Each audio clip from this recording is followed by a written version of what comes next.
Inalmahan ng environmental at conservation groups ang planong pagpapatayo ng isang underwater resort at theme park sa Palawan. Ang probinsya ng Palawan pa man din ang itinuturing na huling ecological frontier ng Pilipinas. May news to go si Mav Gonzalez. Pagdating sa mga tanawin at likas na yaman, di maikakailang hitik sa ganda ang Palawan. Mula sa malaparaisong dalampasigan at coral reefs ng Tubataha, nakabibighaning rock formations kapag nag-island hopping sa El Nido at Coron. At syempre, nariyan din ang ipinagmamalaki nating underground river ng Puerto Princesa na kabilang sa UNESCO World Heritage Sites. Kaya marami ang naaakit, di lang mga turista, kundi pati negosyo ng mga naglalakihang kumpanya. Isa na rito ang kilalang US Children's Television Network na Nickelodeon. Plano nila, magtayo ng isang underwater resort at theme park sa itinuturing na last ecological frontier ng Pilipinas.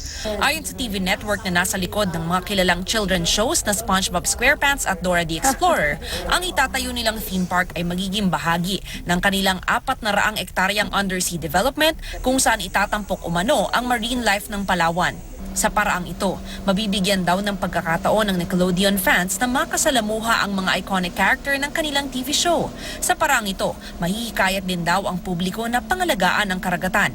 Napili raw nila ang Palawan dahil kilala ito ngayon na may pinakamagagandang beach sa buong mundo. Magkakaroon daw ng mga under-the-sea restaurant at lounge sa naturang theme park 20 feet below sea level.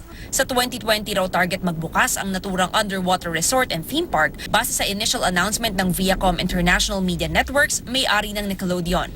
Pero ngayon pa lang, naaalarma at tumututol na ang mga environmental and conservation groups. Ayon sa Greenpeace, sisirain lang ng proyektong ito ang marine ecosystem ng Palawan. Dagdag pa nila, bakit pa raw kailangang magtayo ng isang viewing deck kung pwede namang ma-enjoy ang buong paraiso ng Palawan. Sa kabila nito, iginiit ng Philippine partner ng kumpanyang Viacom na hindi makakasama sa kalikasan ng itatayong resort. Ang Palawan Council for Sustainable Development, hindi pa naman daw inaaprubahan ang naturang proyekto. Mav Gonzalez, GMA News.